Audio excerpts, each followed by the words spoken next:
Hello guys, మనకి ఈ IPL 2025 season reschedule తర్వాత ఎస్ఆర్హెచ్ టీం పరిస్థితి చూసుకుంటే వీళ్ళు ప్రతి టీముకు కూడా దయా దాక్షిణ్యం లేకుండా షాకుల మీద షాకులు ఎత్తున్నారని చెప్పాలి. ఎందుకంటే మొన్న పాప ఎల్ఎస్జీ టీం కనుక గెలిచినట్టయితే వాళ్ళు ఆటోమేటిక్గా ప్లే ఆఫ్స్కి వచ్చేవాళ్ళు.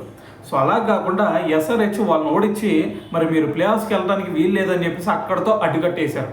సో మరి ఒక టీంతో అయితే ఓకే, సో ఏదో పర్లేదని చెప్పేసి వదిలేయచ్చు. సో కానీ నిన్న చూసుకుంటే ఆర్సీబీ టీం మీద కూడా మరి వీళ్ళు టాప్ 2 టీమ్స్లో కనుక ఉన్నట్టయితే క్వాలిఫైర్ 1 ఆడేవాళ్ళు, క్వాలిఫైర్ 1 నుంచి ఫైనల్ ఆడేవాళ్ళు. సో అలా కాదని చెప్పేసి మళ్ళీ వాళ్ళని కూడా దించేసి థర్డ్ ప్లేస్కి పంపించారు నిన్న 42 రన్స్ తేడాతో వాళ్ళ మీద గెలిచి. అయితే ఇంత దారుణం తర్వాత మరి వాళ్ళ కెప్టెన్ అయిన ప్యాట్ కమిన్స్ అసలు ఏం మాట్లాడుతున్నాడు అనే దాని గురించి క్లియర్గా మాట్లాడదాం ఈ వీడియోలో. అయితే ప్యాట్ కమిన్స్ చెప్తుంది ఏంటంటే, మేము వరుసగా ఈ రీషెడ్యూల్ తర్వాత ఇది మాకు రెండో విజయం.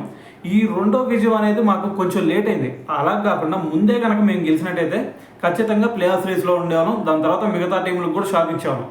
కానీ ఇప్పటికే మాకు లేట్ అయింది. అయితే ఇదంతా పక్కన పెడితే మరి ఇదంతా మేము నెక్స్ట్ సీజన్లో చూసుకుంటాం. కానీ ఈ మ్యాచ్లో గెలవడానికి ఒక 4 ప్లేయర్స్ ఉన్నారు. సో ఫస్ట్ నితీష్ కుమార్ రెడ్డి, ఇతను మాకు బౌలింగ్ చేయడం వల్ల మాకు 6th బౌలింగ్ ఆప్షన్ వచ్చింది. సో మరి ఇప్పటి నుంచి మాకు 6th బౌలింగ్ ఆప్షన్ అనే ఇబ్బంది అయితే ఉండదు అనుకున్నా అని చెప్పేసి నితీష్ కుమార్ రెడ్డి గురించి ఒక స్టేట్మెంట్ ఇచ్చాడు. అయిపోయింది. దాని తర్వాత వచ్చేసరికి అభిషేక్ శర్మ. సో అభిషేక్ శర్మ ఇటు ఇంత మంచి ఫ్లయింగ్ స్టార్ట్ ఎత్తున్నాడు కదా. సో ఈ ఫ్లయింగ్ స్టార్ట్ ఏదైతే ఉందో మాకు మ్యాచ్ని బిల్డ్ చేయడానికి, దాని తర్వాత మ్యాచ్ గెలవడానికి కూడా ఈ ఫ్లయింగ్ స్టార్ట్ అనేది మాకు బాగా యూజ్ అవుతుంది.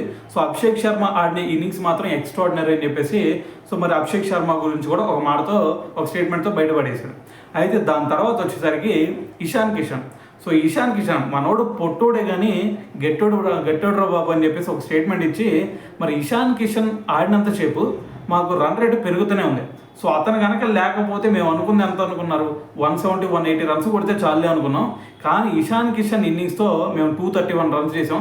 కానీ ఆర్సీబీ బ్యాటింగ్ అప్పుడు చూసుకుంటే ఒరే 170, 180 అయితే ఖచ్చితంగా వీళ్ళు టార్గెట్ చేస్తారో అనిపించింది. సో మరి ఇషాన్ కిషన్ ఆడిన ఆ ఇన్నింగ్స్ వల్ల మేము ఈ మ్యాచ్ గెలిచామని చెప్పేసి ఇషాన్ కిషన్ గురించి కూడా ఒక స్టేట్మెంట్ ఇచ్చాడు.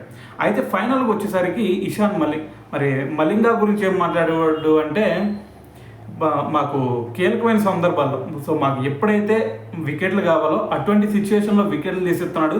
సో కాబట్టి మాకు ఒక మంచి అసెట్ లాగా సో మాకు బౌలింగ్ ఆప్షన్లో ఒక మంచి బౌలర్ దొరికాడు అని చెప్పేసి మలింగా గురించి కూడా ఒక స్టేట్మెంట్ ఇచ్చాడు అనమాట. అయితే ఓవరాల్గా మరి మ్యాచ్ అనంతరం మరి ప్యాట్ కమిన్స్ చేసిన కామెంట్స్ అయితే ఇవన్నమాట. సో ఏదేమైనా సరే మరి ఈ ఓటమితో మరి ఫైనల్గా ఆర్సీబీ వచ్చేసరికి 3rd ప్లేస్ పడిపోయింది. సో మరి మిగతా ఇంకొక మ్యాచ్ ఉంది, అది గుజరాత్ టైటన్స్ మీద అనుకుంటా.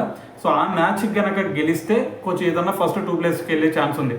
సో లేదు అంటే మరి పంజాబ్ కింగ్స్ అయినా సరే వరుసగా 2 మ్యాచ్లు ఉండే వాళ్ళకి సో ఆ 2 మ్యాచ్లో డీసీ ఒకటి, ఎంఐ ఒకటి, ఆ 2 మ్యాచ్లో ఓడిపోతే మాత్రమే సో మళ్ళీ పంజాబ్ మనకి ఆర్సీబీకి ఆ 2nd ప్లేస్కి వెళ్ళే ఛాన్స్ ఉంది. సో మరి చూద్దాం మరి నెక్స్ట్ ఆర్సీబీ నెక్స్ట్ రాబోయే మ్యాచ్లో ఏం చేసిద్ది అనేది.